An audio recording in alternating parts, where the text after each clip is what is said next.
우리는 최근에 에스겔을 계속 읽고 있으면서 에스겔서에는 그 세 가지의 중요한 이야기가 등장한다, 이런 말씀을 드렸습니다.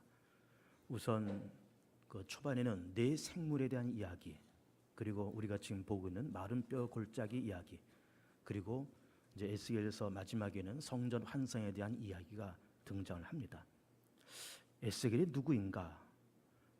지난주에도 말씀을 드렸듯이 우선 이스라엘 나라의 그 연대를 먼저 기억하시라고 여러 번 말씀을 드렸잖아요. 1000년과 900년, 그리고 721년과 586년, 이 네 연대를 기억하자, 이렇게 말씀을 드렸어요. 나라가 세워졌을 때가 1000년, 남북의 분리가 900년, 북왕조의 멸망이 721년, 남왕조의 멸망이 586년. 그러면서 우리는 최근에 사실은 그 남왕조를 중심으로 해서 집중적으로 보고 있는 겁니다. 그래서 586년을 깃대를 딱 꽂아놓고 이사야는 한 100여 년 전, 그리고 하박국은 한 40-50년 전, 예레미야는 임박해서 그 예언의 말씀을 선포했다, 이렇게 말씀을 드리고 있고, 그러면서 에스겔은 역시 남왕조에서 활동했던 처음에는 제사장이었습니다. 포로로 끌려갔던 사람이고, 586년 포로로 끌려갈 때 에스겔도 끌려가고 다니엘도 끌려가고 그 유명한 다니엘의 세 친구들도 끌려갔던 사람들이고, 예레미야도 끌려가고, 나중에 예레미야는 석방되지만 그렇게 해서 이렇게 포로 가운데 한 사람이었고, 그리고 아마도 에스겔이 포로로 잡혀와서 바벨론 땅에서 선지자로서 부름을 입었다, 이렇게 보는 겁니다. 그러면서 제사장과 선지자라고 하는 그 두 가지 직책을 동시에 감당했던 구약에서는 참 중요한 인물이다, 이렇게 보는 겁니다. 우리가 지난주에 봤듯이 에스겔서 1장에서 그 30째 되는 해라는 말을 봤어요. 그 말씀은 에스겔이 포로로 잡혀온 지 30년 되던 해다, 그렇게 말씀을 드렸잖아요.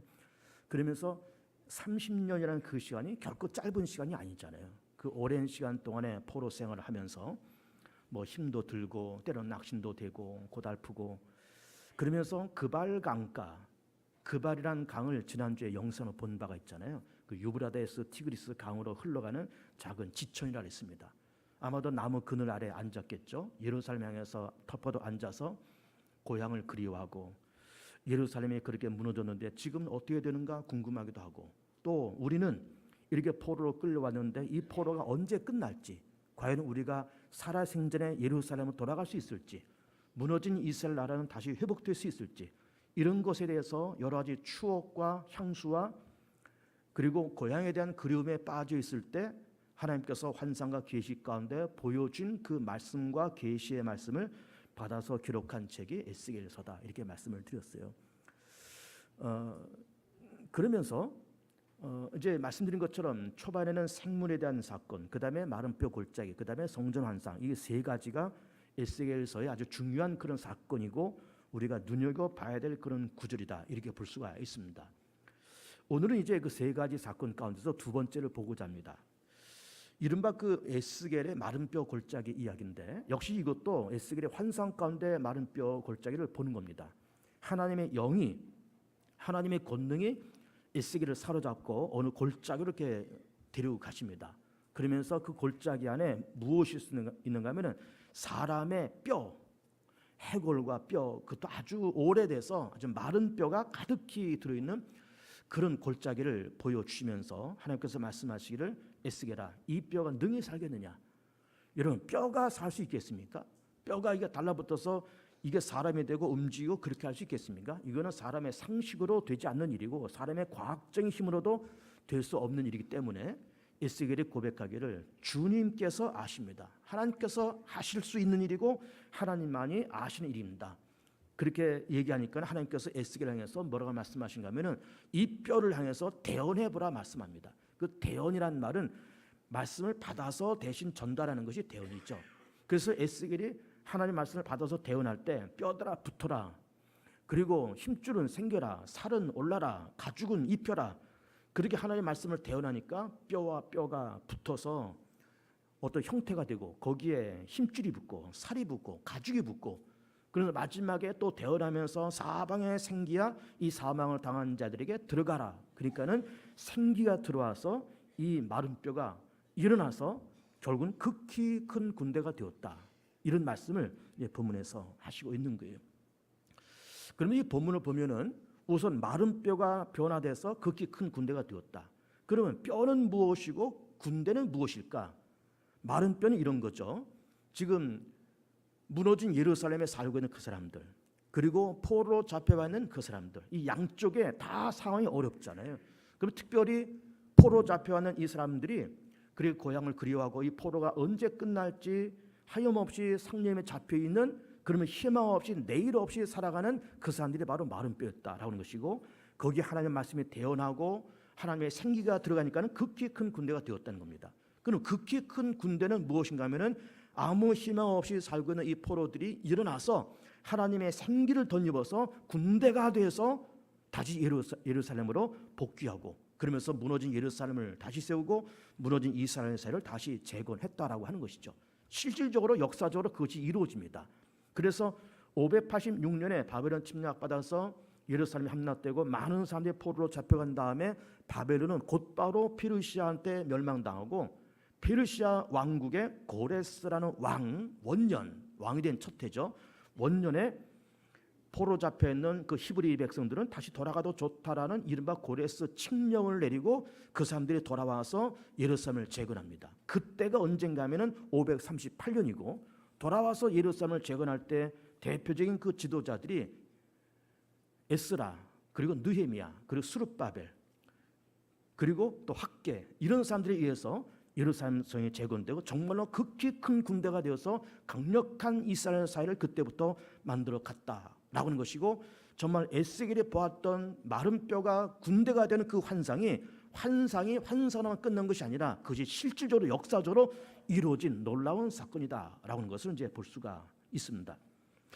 그래서 이 마른 뼈 골짜기와 극히 큰 군대를 우리가 이제 연상해 보면서, 물론 이것은 환상이지만 이 환상을 이제 그림으로 그린 것이 있습니다. 이제 화면은 아마 준비가 됐을 텐데 그 마른 뼈 골짜기 그림 한번 올려 보시기 바랍니다. 손을 들고 있는 사람은 에스겔이라고 볼 수 있겠죠. 골짜기에 있습니다. 그 골짜기에 뼈들이 가득 있습니다. 뭐 해골이 돌아다니고 다리뼈, 뭐 팔뼈, 갈비뼈, 이런 뼈들이 그득히 그렇게 있었고, 여기에 하나님의 말씀이 대언되고 하나님의 생기가 불어 넣어지니까는 이 뼈들이 붙어서 군대가 되었다는 거죠. 군대 그림도 한번 보여주시기 바랍니다. 이렇게 됐다는 겁니다. 뼈들이 일어나서 이제 무기를 든 그야말로 극히 큰 군대가 되었다라고 하는 거예요. 뭐 하나의 상상해서 그린 그림이지만은 아마 거의 비슷하게 아마 그렸다고 그렇게 보여집니다. 이 그림을 내려도 되겠습니다. 자, 그래서 마른 뼈가 극히 큰 군대가 됐다라고 하는 이 본문을 가지고 이제 세 가지로 말씀을 정리해서 드리고자 합니다. 그 첫 번째는, 자, 마른 뼈는 이건 아무 소망 없이 살아가는, 사는 것도 아니죠. 아무 소망 없이 존재하는 그야말로 뼈잖아요. 뼈. 거기에 무슨 소망이 있겠습니까? 거기에 무슨 생명력이 있겠습니까? 아무런 능력이 없는 그런 뼈가 변해서 군대가 됐다는 거예요. 그럼 우리는 생각할 때 동양적인 사상과 서양적인 사상, 특별히 기독교 사상은 사뭇 다르다는 것을 볼 수가 있습니다. 우리 동양적인 사상, 특별히 우리 한국에서의 동양적인 사상은 운명론이죠. 마른 뼈는 죽어도 마른 뼈로 있어야 돼요. 죽어도. 이거는 천지 개벽이 일어나도 마른 뼈는 죽어도 마른 뼈로 있어야 된다라고 하는 어떤 운명론, 정해진 운명론을 우리 한국 사람들은 그렇게 갖고 있고, 동양적인 문화는 대부분 그렇다고 봅니다. 우리가 그 사주팔자라는 말을 해요. 사주라는 말은 태어난 연월일시, 이게 사주예요. 또 그것을 좀 확대하면 팔자가 되는 것이고, 그 우리는 사주팔자를 생각하면서 그것이 바로 뭘 얘기하는가 하면은 우리 사람은 태어날 때부터 벌써 정해진 운명을 갖고 살아간다는 거잖아요. 그래서 어떤 정신없는 애기 엄마는 이런 짓도 합니다. 좋은 연월일시, 좋은 사주팔자 그 날짜와 시간을 잡아가지고 그때 산부인과 의사와 이렇게 얘기해서 그 제왕절개해서 애를 분만을 한다는 거예요. 정신이 없는 여자죠. 운명적으로 사람이 태어난다고 그렇게 얘기하면서 그렇게 말하지만은 동양적인 사고방식은 대부분 그렇습니다. 우리 이제 한국도 전통적으로 그 양반과 상인의 계급이 있었잖아요. 양반은 무반과 무반이 두 개가 양반이고, 상인은 상이라는 어떻게 상자가 무슨 상자인가 하면은 항상 상자예요. 그러니까 보통 사람이라는 거죠. 그러니까는 무반과 무반의 양반이 있고 그냥 보통 사람이 있다 그 말이에요. 이것이 양반의 자식은 죽어도 양반의 자식이고 상인의 자식은 죽어도 상인의 자식인 거예요. 이 운명을 바꿀 수가 없습니다. 그 계급을 바꿀 수가 없어요. 그래서 상인을 좀 천대해서 상놈, 더 천대해서 쌍놈, 더 천대해서 쌍놈 이렇게 변질돼 버렸죠. 굉장히 천대하면서 그러면서 상인은 죽어도 대대손손 상인이고 양반은 죽어도 대대손손 양반으로 그렇게 운명론으로 그렇게 살아가는 거예요. 우리나라 상부시대 때 저 신라에서 그 골품제도라는 것이 있었습니다. 골품제도, 성골, 진골 이렇게 해가지고 이렇게 왕족들은 이제 성골이고 그 밑에 귀족들은 진골이고 또 그 밑에 뭐 해가지고 골품제도라는 것이 있어가지고 역시 성골은 죽어도 대대로 성골이고 진골은 죽어도 대대로 진골이고 그러면서 어떤 신분과 계급이 운명적으로 그렇게 놓여져 있고 그것이 변질되지 않으면서 살아가는 그런 신분 제도가 다 있었습니다. 인도에는 그 유명한 카스트 제도가 있어요. 네 제도가 있습니다. 제일 위에는 사제 계급, 두 번째 귀족 계급, 그 다음에 평민 계급, 맨 밑에 천민 계급이 있어요. 그래서 천민은 죽어도 천민이고 대대손손 천민이고 그리고 평민은 평민대로 귀족은 귀족대로 사제계급은 사제계급대로 죽어도 사제계급이고 자식들은 대대로 사제계급이고 그렇게 태어나면서 아버지가 사제면 그 아들도 사제 그 아버지가 귀족이면 그 아들도 귀족 그러면서 그 신라시대 골품제도처럼 인도도 그런 카스트 제도가 있어서 그렇게 대물림이 그렇게 되었던 거예요. 그러면서 그 맨 밑바닥에는 이른바 불가촉 천민이라는 사람이 있었습니다. 그 네 계급에도 들지 못하는 평민도 아니고 천민도 아니고 천민 가운데 가장 밑바닥 천민 불가촉 천민이 있었습니다. 그 불가촉 천민이 누군가 하면은 대체로 집시들 그 사람들은 호족도 없습니다. 집도 없습니다. 재산을 소유할 수 없어요. 그래서 움막을 져서 거기서 삽니다. 우리가 몇 년 전에 인도에다가 베델 중앙교회를 지었잖아요. 그리고 그 베델 중앙교회를 지으려고 인도를 몇 번 왔다 갔다 했습니다. 그러면서 교회만 지은 것이 아니라 사실은 우리가 여기저기 다니면서 전도도 하고 복음도 전하고 제가 설교도 하고 축도도 하고 다 그랬습니다. 그러면서 이 불가촉 천민이 있는 집시 마을에도 찾아갔어요. 그야말로 돼지 우리깡 같아서 삽니다. 그러면서 너무너무 못 사는 그런 사람들에게 제가 말씀도 전하고 기도도 해드리고 축도하고 먹을 것도 전하고 그러고 왔습니다. 그 사진을 몇 개 찍은 것이 이 1층 이 복도에 제 목양실 앞에 그 게시판에다 사진이 붙어 있어요. 그 사람들이 불가촉 천민이고 집시들입니다. 집시들. 그러니까 이런 동양적인 문화권에서는 어떤 운명론으로 그렇게 다 살아가는 거예요. 그렇게 어떤 양반은 죽어도 양반, 천민은 죽어도 천민, 상인은 죽어도 상인. 그러면서 운명론으로 그렇게 살아가고 나는 이런 운명 속에 살아갈 수밖에 없다는 자조적으로 그렇게 이제 살아가는 거죠. 그러나 기독교 정신은 그럼 뭘까? 기독교 정신도 운명론일까? 그렇지 않습니다. 기독교 정신은 내가 그런 운명과 그런 형편 속에서 살았다 할지라도 예수 안에서 그 운명과 형편을 얼마든지 바꿀 수 있고 이걸 뒤바꿀 수 있고 이걸 뛰어넘을 수 있다라고 하는 것이 이것이 기독교 사상이에요. 그 대표적인 성경 구절이 고린도후서 5장 17절 말씀이죠. 그런즉 누구든지 그리스도 예수 안에 있으면 새로운 피조물이니 이전 것은 지나갔으니 보라 새 것이 되었도다. 그러면서 예수 안에 있으면 누구든지 새로운 피조물이 되고 보라 새 것이 되었다는 거예요. 운명적으로 그렇게 태어났다 할지라도 가난한 거 천하고 못 살고 정말 불가촉 천민 같은 그런 환경에서 그런 운명 속에서 태어났다 할지라도 누구든지 예수 안에 있으면 새로운 피조물이 되어서 그 운명을 바꾸고 운명을 개척할 수 있다라고 말을 하는 것이 기독교 사상인 겁니다. 우리는 성경을 보면은 여러 믿음의 위인들을 만납니다. 그 사람들이 다 누군가 하면은 예수 안에서 믿음을 가지고 자기 운명을 바꾸고 운명을 개척한 사람들이에요.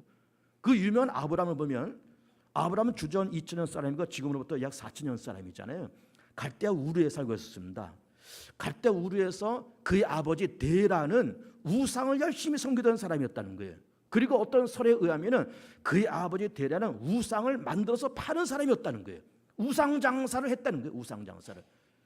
그러면은 우상을 만들고 팔았다 그러면 요즘 뭐와 비슷할까요? 박수무당 같은 사람이었어요. 그러니까는 아브라함은 나중에 믿음의 조상이 되지만은 본래 그는 데라의 아들이고 그리고 박순부당의 아들이었어요. 그런데 하나님을 만나고 하나님은 아브라함을 선택하고 아브라함은 하나님은 하나님이 그의 믿음을 의롭다 여기시면서 그의 운명을 바꾸면서 믿음의 조상으로 히브리 민족의 시조로서 그리고 우뚝 세워주신 거예요. 여러분, 모세도 그렇지 않습니까? 모세는 버림당한 하나의 아이입니다. 나일강에 버려진 아이예요.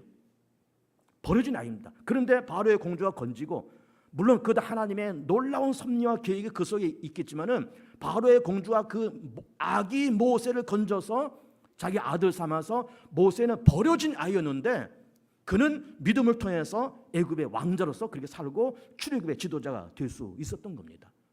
여러분, 다윗은 안 그렇습니까? 다윗은 베들레헴 목자 이새의 막내 아들입니다. 자, 정말로 시골 깡촌에 양을 기르고 소를 기르는 목동입니다. 그런데 그 목동이 여호와는 나의 목자신 내가 부족함이 없으리다라는 신앙 고백을 하면서 주의 인자와 주의 사랑과 주의 인자가 영원토록 내게 머물리니 내가 주의 집을 떠나지 않겠다고 하는 그런 결심과 그런 신앙 고백과 노래를 부르면서 골리앗을 쓰러뜨리고 그러면서 이스라엘 나라의 왕이 되었던 거예요. 벽촌에 깡촌에 하나의 이름 없는 목동이 나라의 왕이 됐던 거죠. 어떻게 그런 신앙을 가지고 어떻게 그런 위치에서 왕이 될 수 있었는가? 하나님을 만나고 믿음을 통해서 그의 운명과 삶의 모든 환경이 다 바뀌어졌다는 거죠. 신약에 넘어오면 여러 믿음의 사람들을 만납니다. 그 유명한 예수님의 12 제자들, 그리고 사도 바울도 마찬가지고 그 12 제자들 가운데 우리는 그 유명한 베드로, 야고보, 요한 이런 사람들 보면은 그 사람들은 갈릴리 바다에서 고기를 잡는 어부들이에요. 많이 배웠을까요? 별로 배운 것이 없을 것 같습니다.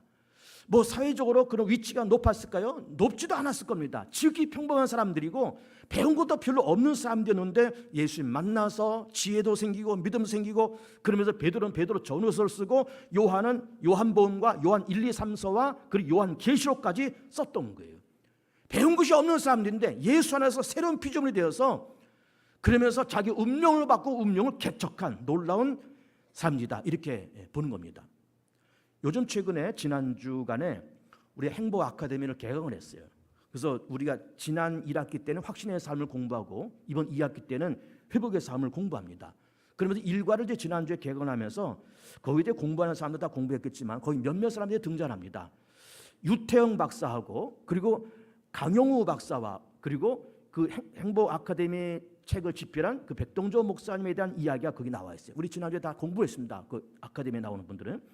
그 이분들의 공통점이 뭔가 하면은 정말 이 유태영 박사도 가난한 시골 마을에서 아무것도 가진 것 없는 너무너무 가난한 시골 동네에서 태어난 이 유태영 박사가 다니는 교회 젊은 전사님이 빌립보서 1장 14절 말씀을 써줬다는 겁니다. 내게 능력 주냐서 내가 모든 것을 다 할 수 있다. 이 쪽지를 가난한 이 유태영 박사, 그 청년 유태영 박사 손에 쥐어지니까 이 유태영, 청년 유태영이 이 말씀을 붙들고 그렇지 내가 능력 주냐는 내가 모든 것을 할 수 있어. 그러면서 기도하고 공부하면서 이스라엘 나라로 유학의 길이 열렸어요.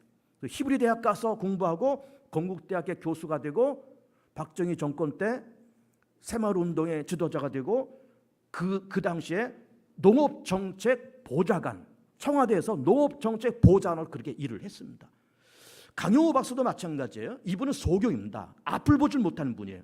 그런데 서울에서 대학을 나오고 역시 그 가난한 속에서도 미국 유학길이어서 소경이면서도 미국 유학을 가서 거기서 공부하면서 부시 행정부의 보건복지부 장애인 복지하는 그 부서의 차관보를 지냅니다. 강영우 박사, 유명한 분이죠. 그리고 우리가 지금 잘 알고 있는 행복아카데미 교재를 쓰는 백동정 목사도 그 목포 시골 그 해변 마을에서 정말 가난한 집에 두 번째 부인의 아들로 태어나서 그때 외수하고 병도 들어서 막 죽을 위기도 넘기고 교통사고 만나서 다리도 절고 그 어려움 속에서 정말 믿음 붙잡고 예수 붙잡고 그렇게 동동거리면서 살다가 30년 전에 목포 사랑의 교회를 개척해서 지금 3,000명 이상 모이는 대형교회로 그렇게 부흥이 됐어요.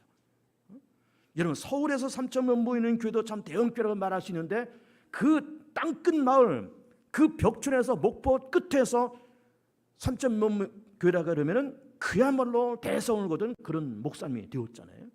그리고 이분들의 특징이 뭔가 하면은 정말 가난한 밑바닥에서 운명론으로 살 수밖에 없는 이분들이 가난한 집에서 아무것도 가진 것도 없고 가진 것도 없고 배운 것도 없고 학벌도 없고 그럼에도 불구하고 정말 믿음 하나 붙잡고 예수 하나 붙잡고 하나님을 믿는 그 믿음과 하나님이 경외하는 그 믿음 붙잡고 가다 보니 정말 새로운 피조물이 되고 보라 이전 것은 지나갔으니 새것이 되었다라고 외치는 그 말씀처럼 보라 내가 예수 안에서 새것이 되었고 예수 안에서 새로운 피조물이 되었다라고 외치는 사람들이 그런 사람들이었어요. 근데 여러분 뭐 이런 사람 저런 사람 얘기를 쭉 듣지만은 여러분 우리는 어떻습니까? 우리도 예수 믿어서 팔자 고친 사람들입니다. 그러지 않습니까? 예수 믿어서 우리는 팔자 고치고 예수 믿어서 우리는 운명을 바꾼 사람들이에요. 여기 연세가 지긋이 드신 분이 꽤 앉아 계신데 한번 생각해 보세요. 우리가 지금쯤 예수 안 믿고 있으면 지금쯤 뭘 할까 한번 생각해 보세요. 연세 드신 분 한번 생각해 보세요. 저보다 70 이상 되신 분들 한번 생각해 보세요. 예수 안 믿고 교회를 안 다녔으면 지금 뭘 하고 있을까? 막걸리병 옆에 차고 그냥 담배나 꾸역꾸역 피면서 담배 냄새 나고 나이 들어서 연세 드니까는 뭐 냄새도 나고 그런 초라한 노인이 되어 있진 않을까? 그러니까 우리는 예수 믿어서 정말 팔자 고치는 사람들이고 우리는 예수 믿어서 운명을 바꾼 사람들이에요. 우리는 운명론으로 사는 사람들이 아닙니다. 마른 뼈는 영원히 마른 뼈가 되라 그 말이 아니에요. 거기에 대언이 되고 생기가 들어가니까는 극히 큰 군대가 되었듯이 우리도 예수 믿어서 팔자 고친 그런 사람이 다 된 겁니다. 그것뿐만입니까? 예수 그리스도 안에서 우리는 죄사함 받았죠. 거듭났죠. 의롭다는 얻었죠. 하나님의 자녀라는 신분을 얻었죠. 천국의 시민이라는 그런 권세도 얻었죠. 성령께서 우리 가운데 내주하시죠. 예수 믿어서 우리는 정말로 하나님의 자녀가 되고 천국 백성이 된 팔자 고친 사람들이 되고 운명을 바꾸고 운명을 개척한 사람들이 성경에 나와 있는 그 사람들뿐만 아니라 우리 모두도 운명을 바꾼 사람이라는 자부심을 갖기를 축복해요. 우리 예수 믿는 사람들이 혹은 교회가 세상에서 가끔 지탄을 받을 수 있습니다. 뭐 교회가 뭐 이렇고 저렇고 말도 하고 예수 믿는 것들이 뭐 어떻다 저렇다 말도 하고 그렇습니다. 그리고 이런 기독교를 폄하하는 그런 어떤 글이나 이런 것들이 매스컴을 통해서 어떤 SNS 대중매체를 통해서 자꾸 전달됩니다. 그런데 그런 걸 통해서 우리가 이렇게 좀 마음도 무겁고 듣기도 쉽고 다 그렇지만은 그렇게 기독교를 아주 의도를 가지고 공격하는 것이 그냥 일반 사회에서 그렇게 말을 하는 것이 아니에요. 어디서 말을 하는가 하면은 종교자유정책연구원이라는 데서 그런 말과 일들을 자꾸 만들어서 퍼뜨립니다. 여러분 이제 시간이 되면 집에 가셔서 인터넷에 검색창에다가 종자연이라는 거 한번 쳐보세요. 종교자유정책연구원이라는 것이고 그거는 불교 단체예요. 그 단체에서 기독교를 아주 의도적으로 집요하게 기독교를 음해하고 폄하시키는 그런 사건과 그런 말을 자꾸 만들어내는 겁니다. 자꾸 만들어내서 이 사회에 기독교가 이만큼 부패하고 교회가 이만큼 부패했다라고 하는 것을 자꾸 그 사람들이 말을 하면서 믿는 것들이 그렇다, 예수쟁이들 이렇다, 교회가 이렇다. 물론 교회도 사람들이 모인 곳이기 때문에 세상에서 일어나신 일들이 교회에서 똑같이 일어날 수 있다고 봅니다. 교회도 어차피 사람들이 모인 곳이기 때문에 완벽한 공동체는 아니에요. 그러나 나는 믿음의 사람이고 나는 한 교회를 담임하는 담임 목사의 양심으로 내가 선언하되 그래도 교회는 세상보다 훨씬 낫습니다. 예수 믿는 사람들이 안 믿는 사람보다 훨씬 낫습니다. 교회가 세상보다 훨씬 투명하고요. 교회가 세상보다 훨씬 정직하고요. 교회가 세상보다 훨씬 의롭습니다. 믿는 사람이 훨씬 낫습니다. 자꾸 세상에서 매스컴에서 떠드는 SNS에서 떠드는 그런 말에 현혹되지 마세요. 그러면서 막 이거 뭐 교회가 이렇게 되고 뭐 믿는 사람이 이렇게 되고 그런 말을 물론 세상 사람들이 그냥 지나가는 말로 뭐 예수 믿는 것들이 뭐 어떻다르게 툭툭 내던지는 말도 있긴 있겠지만 집요하고 전략적으로 만들어내는 사람도 있다니까요. 그 사람들이 종자연 사람들이에요. 종교 자유정책 연구원 사람들이고 그 불교 단체고 그 사람들이 집요하게 교회 뭐 교회가 다 문제들이 한두 가지 있을 수 있습니다. 그런 문제를 다 끄집어내서 막 침소, 봉대에서 이걸 이만한 사건으로 만들어가지고 이건 매스컴에다가 SNS에 퍼뜨려서 막 기독교를 폄하하고 무슨 뭐 기독교는 무슨 거다 험한 이름을 붙여서 무슨 독교다 이렇게 얘기하면서 험악한 말들을 하고 다니는 것이 이 종자에는 사는 짓들이에요. 그런데 우리가 휘둘리면 안 됩니다. 그래도 예수 믿는 사람들이 훨씬 낫습니다. 예수 믿는 사람들 연쇄살인범 있습니까? 예수 믿는 사람들이 고리 사채업을 하는 사람들이 있습니까? 예수 믿는 사람들이 조폭의 두목이나 행동대원 하는 사람들 봤습니까? 안 합니다. 못합니다. 양심이 떨려서, 가슴이 떨려서 그런 일 못합니다. 하나님이 계신데, 하나님이 보고 계신데 어떻게 그런 일에 가담하고 그런 일에 앞장섭니까? 못합니다. 예수 믿는 사람이 훨씬 나아요, 여러분. 그런 말에 휘둘리지 마세요, 여러분. 휘둘리지 마세요. 우리는 예수 믿어서 우리는 운명을 바꾸는 사람들이고, 우리는 운명을 개척하는 사람들이고, 우리 하나님의 자녀고, 우리 안에는 거룩한 하나님의 성령이 계십니다. 우리 예수 믿어서 팔자를 바꾸는 사람들이에요. 팔자 바꾸는 사람들입니다. 아까 제가 말씀드렸듯이 내가 지금쯤 예수 안에서 뭘 하고 있을까 한번 생각해 보세요. 끔찍합니다, 여러분. 끔찍해요. 정말 끔찍한 거예요. 냄새나는 노인네에 대해서 막걸리병 옆에 끼고 담배 냄새, 꼬랑내, 별 냄새가 다 나는 그런 노인네가 돼가지고 애들한테 잔소리하고 이 사람 저 사람 시비 걸고 그러는 꼰대 노인네가 돼 있었을 거예요. 그래도 우리가 예수님의 점잖게 예배드리면서 훨씬 점잖은 사람들이 돼 있잖아요. 여러분, 예수 믿는 사람들이 훨씬 낫습니다, 여러분. 정말 낫습니다. 그런 자부심을 가져보세요. 자부심을. 두 번째는 이 본문을 통해서 우리가 찾아볼 수 있는 내용은 지금 마른 뼈가 군대가 됐다는 것 아닙니까? 마른 뼈는 희망이 없는 존재예요. 생명도 없는 존재입니다. 그러나 생명도 없고 희망도 없는 존재지만 그것이 군대가 됐다는 말씀을 보면은 세상에는 포기할 사람이나 세상에는 가능성 없는 사람은 한 사람도 없다라는 것을 우리가 인정해야 됩니다. 세상에는 포기할 사람도 없고 가능성 없는 사람도 없다.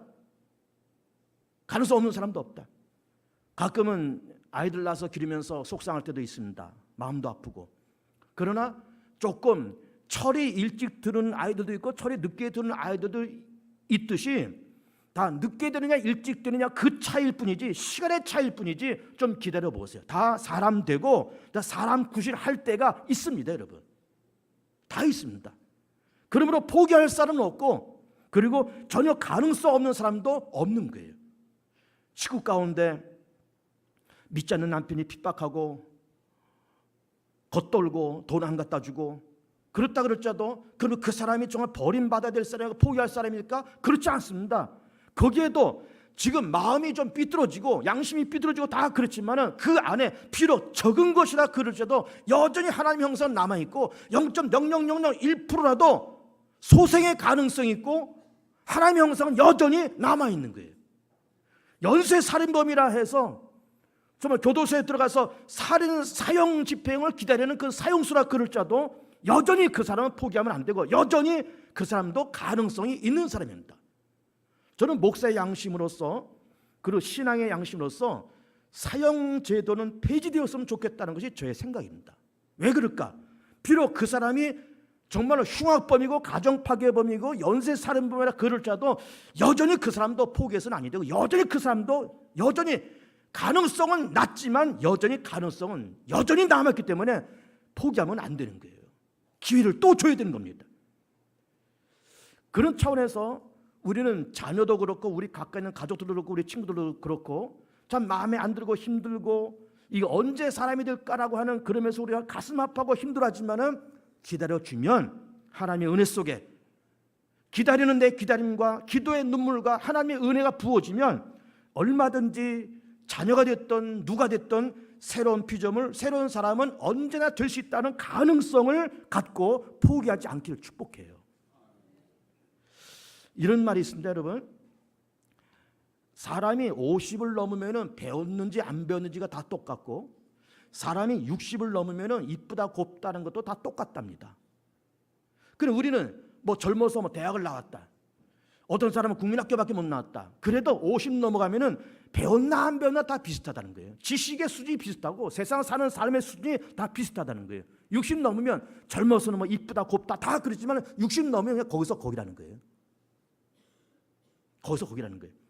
그러니까는 그건 뭘 얘기하는 걸까요? 결국 사람은 시간 지나가면 다 비슷해진다는 것이고 시간 지나가면은 때가 돼서 좀 이르냐 느느냐 그 차이지, 다 우리의 눈물과 땀과 하나님의 은혜가 부어지면은 사람 될 사람 사람 되고, 철 들 사람은 철 들고, 자기 구실을 할 사람 자기 구실을 하니 포기하지 말고 가능성을 여전히 둘 수 있는 지혜로움이 우리 가운데 있기를 축복합니다.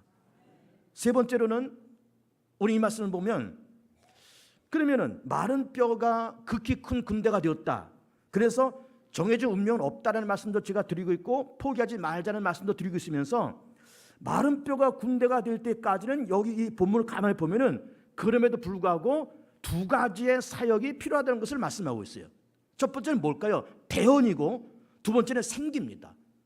에스겔이 하나님의 말씀을 받아서 전합니다. 대언은 받아서 전달한다는 것 아닙니까? 받아서 전하고, 그리고 사방에서 생기가 들어와서 그 뼈에 들어가니까는 이것이 극히 큰 군대가 되었다는 거예요. 말씀이 들어가니까는 살아났다는 거예요. 말씀이 들어가니까는 뼈가 붙었고 힘줄이 생기고 가죽이 입혔다는 겁니다. 말씀이 들어가니까는 그렇게 큰 군대가 되었다는 거예요. 그럼 이런 대언이라는 말이 뭘까? 말씀이 들어갔다는 말이 뭘까? 여러분 보세요.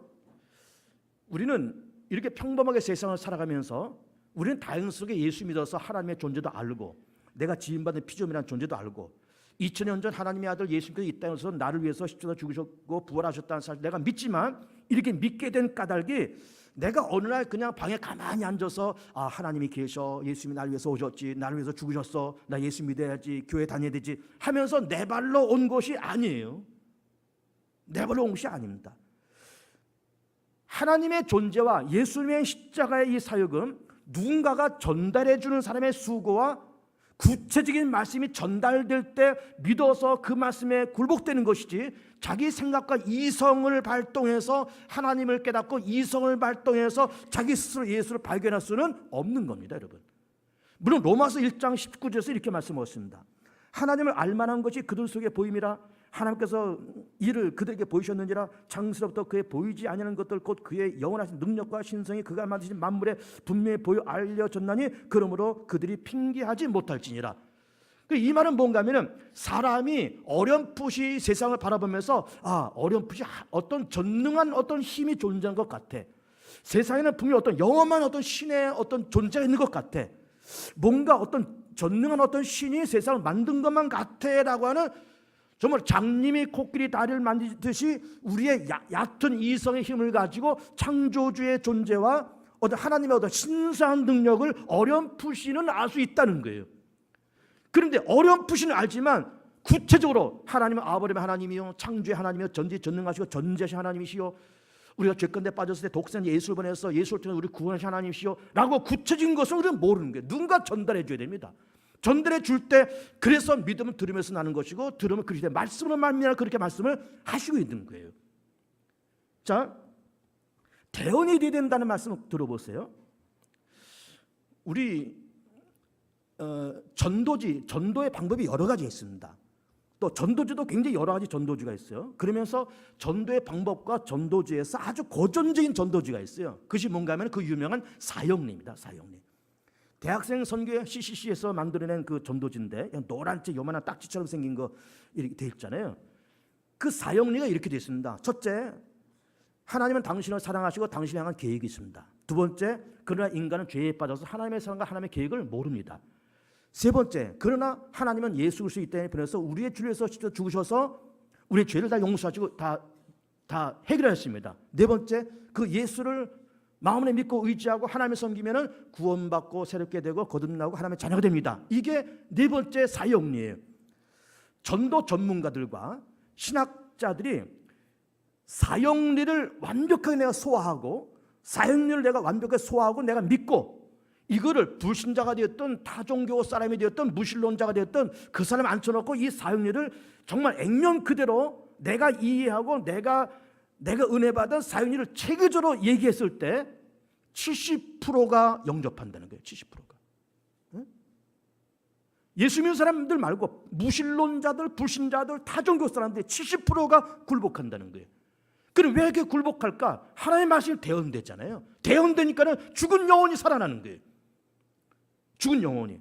그러면서 대언과 더불어서 생기라는 말씀을 하고, 생기. 사방에서 생기가 들어와서 이 사망을 당한 자에게 들어가니까는 일어나서 극히 큰 군대가 되었다는 거예요. 그 생기가 뭘까? 생기가. 생기. 여러 가지로 일단 해석을 합니다. 일단 뭐 영혼이다, 뭐 성령이다. 여러 가지 해석하지만은 원문은 뭔가 하면은 the breath. 호흡. 숨결. 하나님의 호흡과 하나님의 숨길이 들어가니까 그 생기가 들어가니까 군대가 되었다는 거예요. 군대가. 물론 그것을 성령으로 해석해도 과히 틀린 말은 아니고 영혼이라고 해석해도 과히 틀린 말은 아니지만 우리 국어 성경에는 생기란 말도 해석이 잘 된 것이라고 봅니다. 생기. 그래서 그러면 하나님의 말씀이 전달되고 생기가 들어가면 극히 큰 군대가 된다는 그런 얘기예요. 그러면서 우리는 이 에스겔 37장 이른바 마른 뼈 골짜기 사건을 우리가 놓고 보면서 우리 이런 기도와 이런 소망을 가지게 됩니다. 하나님이여, 하나님의 말씀이 내 안에 들어오시고 하나님의 생기가 내 안에 들어오셔서 나로 하여금 이스라엘 민족처럼 극히 큰 군대가 되게 하여 주시옵소서. 하나님이여, 마른 뼈 골짜기 같은 우리 대한민국 5천만 국민 가운데 하나님의 말씀이 선포되고 하나님의 생기가 불어넣으면서 5천만의 극히 큰 군대가 되게 하여 주시옵소서. 하나님, 우리 개봉주한교 안에 하나님의 말씀이 선포되고 하나님의 생기가 들어오면서 우리 개봉주한교도 정말로 극히 큰 군대가 되게 하여 주시옵소서. 그렇게 기도하고 그렇게 바라고 그렇게 소망할 때 좀 말씀이 선포되고 하나님의 생기가 들어갈 때 극히 큰 군대가 될 것을 비밀코 믿습니다. 우리 자신도, 우리 개개인들도, 가정도, 교회도, 나라 민족도 하나님의 말씀과 하나님의 생기가 들어가서 극히 큰 군대가 되고 이 십자가의 군병되어서 세상을 정복하고 하나님의 멋지게 쓰임받는 복 있는 교우들 되시기를 축복합니다.